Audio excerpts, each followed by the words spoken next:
30 കോടി ഒന്നാം സമ്മാനമുള്ള Thiruvonam bumper lottery ടിക്കറ്റിൻ്റെ വിൽപ്പന പൊടിപൊടിക്കുകയാണ്.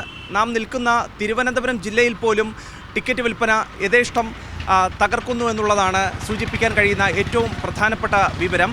ആദ്യ ദിനം തന്നെ 8,72,540 ടിക്കറ്റുകളാണ് വിറ്റുപോയിട്ടുള്ളത് എന്നുള്ളതാണ് ഭാഗ്യക്കുറി വകുപ്പ് ഔദ്യോഗികമായി അറിയിച്ചിട്ടുള്ളത്. കഴിഞ്ഞ വർഷം ആദ്യ ദിനത്തിൽ 3 ലക്ഷത്തി ചില്ലവനം ടിക്കറ്റുകൾ വിറ്റുപോയപ്പോഴാണ് ഇത്തവണ ആദ്യം ദിനം തന്നെ വലിയ റെക്കോർഡ് വിൽപ്പന നടക്കുകയും ചെയ്തിട്ടുള്ളത്.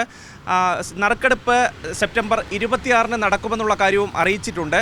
അതോടൊപ്പം തന്നെ ടിക്കറ്റിൻ്റെ വിലയിൽ വർധനവൊന്നും തന്നെയില്ല. കഴിഞ്ഞ വർഷത്തേതിന് സമാനമായിട്ടുള്ള വില തന്നെയാണ് ഇത്തവണയുമുള്ളത്. 500 രൂപ തന്നെയാണ് ടിക്കറ്റിൻ്റെ വില എന്നുള്ളതാണ് നമുക്ക് പങ്കുവയ്ക്കാൻ കഴിയുന്ന ഏറ്റവും പ്രധാനപ്പെട്ട വിവരം.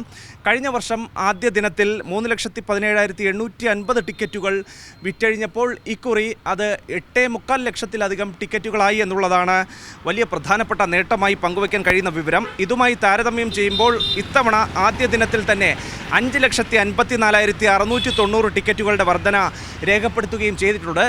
അതായത് ആദ്യഘട്ടമായി 20 ലക്ഷം ടിക്കറ്റുകളാണ് സംസ്ഥാനത്ത് വിപണിയിലേക്ക് എത്തിച്ചിട്ടുള്ളത് എന്നുള്ളതാണ് ശ്രദ്ധേയമായിട്ടുള്ള കാര്യം. ജനങ്ങളിൽ നിന്ന് ലഭിക്കുന്ന മികച്ച സ്വീകരണവും അതോടൊപ്പം തന്നെ വിശ്വാസ്യതയുമാണ് ടിക്കറ്റ് വിൽപ്പന വർദ്ധിക്കാൻ കാരണം എന്നുള്ളതാണ് ലോട്ടറി വകുപ്പ് ഡയറക്ടർ അറിയിക്കുന്നത്. സംസ്ഥാനത്തുടനീളമുള്ള അംഗീകൃത ഭാഗ്യക്കുറി ഏജന്റുമാരും വിൽപ്പനക്കാരും നടത്തുന്ന സജീവ പ്രവർത്തനങ്ങൾ കൂടി വിൽപ്പന വർദ്ധിക്കുന്നതിന് കാരണമാവുകയും ചെയ്തിട്ടുണ്ട് എന്നുള്ള വിലയിരുത്തൽ കൂടി ഭാഗ്യക്കുറി വകുപ്പിനുണ്ട്. വരും ദിവസങ്ങളിൽ തിരുവോണം ബമ്പർ ടിക്കറ്റുകൾക്കുള്ള ആവശ്യകത അത് കൂടുതൽ വർദ്ധിക്കുമെന്നുള്ള പ്രതീക്ഷയിലാണ് ഭാഗ്യക്കുറി വകുപ്പ് പ്രധാനമായും തന്നെ ഉള്ളത്. പൊതുജനങ്ങൾ അംഗീകൃത ഭാഗ്യക്കുറി ഏജന്റുമാരിൽ നിന്നോ വിൽപ്പനക്കാരിൽ നിന്നോ മാത്രം ടിക്കറ്റുകൾ വാങ്ങണമെന്നുള്ളതാണ് ലോട്ടറി വകുപ്പ് അഭ്യർത്ഥിക്കുകയും ചെയ്യുന്നത്. ടിക്കറ്റിൻ്റെ സുരക്ഷാ സവിശേഷതകളും QR കോഡും പരിശോധിച്ച് ഉറപ്പുവരുത്തണമെന്നുള്ള കാര്യം കൂടി ലോട്ടറി വകുപ്പ് അറിയിക്കുകയും ചെയ്തിട്ടുണ്ട്. ഏതായാലും ടിക്കറ്റ് വിൽപ്പന പൊടിപൊടിക്കുകയാണ്. ഇന്ന് 2ാം ദിനമാണ്.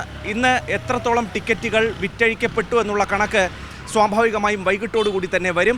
ഒന്നാം സമ്മാനം കഴിഞ്ഞ വർഷം വരെ 25 കോടി രൂപയായിരുന്നെങ്കിൽ ഇത്തവണ 30 കോടിയാണ്. അങ്ങനെ വലിയ സമ്മാനത്തുക അർഹമായിട്ടുള്ള ടിക്കറ്റ് കൂടിയാണ് ഈ തിരുവോണം ബമ്പർ എന്ന് പറയുന്നത്. സ്വാഭാവികമായും 2ാം സമ്മാനവും 3ാം സമ്മാനവും 4ാം സമ്മാനത്തിനും ഉൾപ്പെടെ വലിയ പ്രത്യേകതയുണ്ട്. ഏതായാലും കാത്തിരിക്കാം ആരായിരിക്കും ഓണം ബമ്പറിൻ്റെ ഭാഗ്യവാനെന്നറിയാം. ഏറ്റവും പുതിയ വാർത്തകളും വിശേഷങ്ങളും വിരൽ തുമ്പിലറിയാൻ സീ മലയാളം ന്യൂസ് എല്ലാ ഡിജിറ്റൽ പ്ലാറ്റ്ഫോമുകളിലും ലഭ്യം.